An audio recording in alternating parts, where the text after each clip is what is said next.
for an opening statement. Today's hearing is about unsustainable federal spending and the credibility and trustworthiness of the Obama administration on issues surrounding the debt limit. The United States is $19 trillion in debt and growing at a rate of over $3 billion a day. The federal government spends $255 billion a year, $255 billion a year just to service the interest on our debt. Spending at this rate is unsustainable and is the reason why so many of my colleagues and I actually ran for Congress. We cannot continue to tax and spend and borrow on the backs of our next generation. The statutory debt limit established by Congress is a critical tool to keep our national debt in check and to protect taxpayers from runaway borrowing. In 2011, Congress challenged President Obama to address our nation's debt by linking spending cuts to his request for a debt limit increase. As Americans and people all over the world watch this political fight play out, whether it was on the nightly news or on other networks, 2011, 2013, and 2015, administration officials repeatedly told the public that chaos would cripple the global economy if the debt limit wasn't raised, and that legislative proposals to reduce the impact of hitting the debt limit, such as prioritizing payments on the debt, should not be taken seriously. We heard from officials like Treasury Secretary Lew, former Secretary or Deputy Secretary Neil Wolin, and former Assistant Secretary of Legislative Affairs Alistair Fitz-Payne, that it would be, quote, unworkable, end quote, for Congress to require the Treasury Department to prioritize principal and interest payments on the debt, and that the administration had never made a decision to prioritize debt payments in the event the debt ceiling debt ceiling deal was not reached. As noted by the Financial Services Committee staff report, multiple Treasury officials, including Secretary Lew, have created the misleading impression that prioritizing principal and interest credit rating agencies is not a serious option available to the administration in the event the debt ceiling was not raised. However, as revealed in the committee staff report, internal records of the New York Fed show that the administration has been preparing debt ceiling contingency plans and running so-called tabletop exercises since at least 2011 that take into account various payment prioritization scenarios, including the prioritization of Social Security, veterans benefits, and principal and interest payments over other government obligations. Moreover, these internal records reveal that the administration, in fact, was planning to prioritize payments on the debt during the debt limit negotiations of 2013 in the event the debt ceiling was not raised.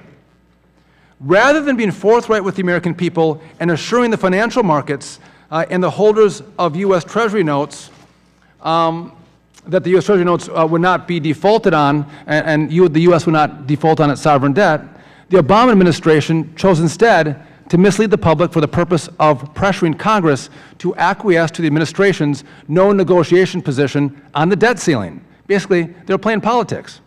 The American people, they deserve and they demand much better. Our nation's creditworthiness should not be hindered by the administration's lack of trustworthiness. I look forward to discussing the committee staff report today and exposing the truth behind the administration's misleading claims concerning its debt ceiling contingency plans. And I also look forward to having a frank discussion about the ever-increasing debt that the federal government is accruing and putting on the backs of our children and our grandchildren. And I'm also looking forward to the testimony and feedback from our panel. With that, I conclude my remarks, and I recognize the gentleman from Texas, the ranking member, Mr. Green, for 5 minutes. Thank you, Mr. Chairman. I'd like to thank these witnesses as well, and would note that prioritizing debt, such as you pay P&I, principal and interest, is but another way to say default. It really is. It is a means by which we will honor obligations to some and default on obligations to others. And some of the witnesses on the Republican side have indicated that prioritizing and paying some debt is not preferable, that there are consequences. And in fact, one witness, I'll just go through, I've read all of the testimony, but one witness, and I'm going to take a stab at your name, is it DeRoger? Mm-hmm. Yeah. Okay, Ms. DeRoger, thank you, has indicated on page 3 of her testimony, in the first full paragraph, to be sure default should not be an option on the table. We'll talk about that later. Also goes on to say, while Washington has difficult choices to make, defaulting on its debt obligations should not be part of the discussion about how to handle the debt limit or reduce long-term government spending. So why are we talking about prioritizing debt? What is this leading up to? Well, I think a better name for this hearing today would be how to mislead voters away from legislation and toward confrontation. Because we are some 400 days plus away from the debt ceiling, some 9,000 plus hours. There's plenty of time to deal with this debt ceiling without creating a crisis. There is no pending crisis now, no impending crisis. And because there is no impending crisis, we have somehow concluded that we need to now strategize on how we can prioritize the debt such that we can later on create a crisis. This crisis that we're creating gets in the way of legislation.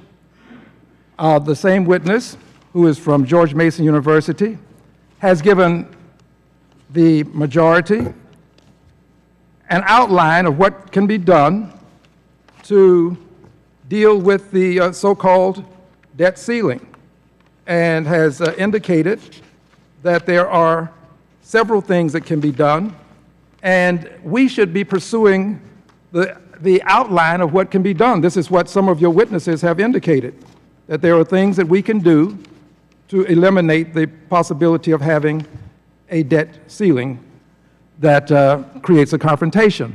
So we should be engaged in legislation right now. We should be legislating Mr. McClintock's bill.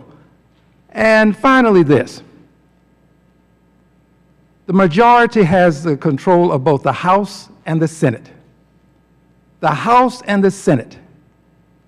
You indicated that if you could get control, you would do all of these things to deal with the debt ceiling. Yet rather than deal with the legislative side of it, we are here today plotting a means by which we can have a partial default and trying to convince the public that a partial default will in some way not be the equivalent of a default that would cause us to lose credit ratings, won't cause investors to conclude that treasuries are not the best investment for them. Just pay the principal and interest.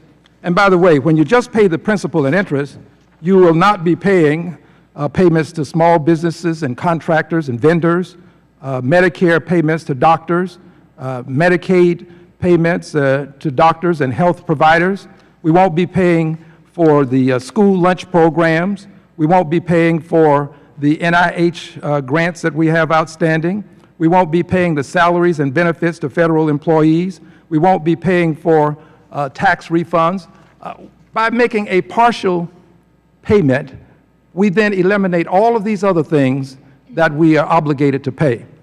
So I don't think that this hearing is seriously about anything other than finding a clever way to default at some point in the future when the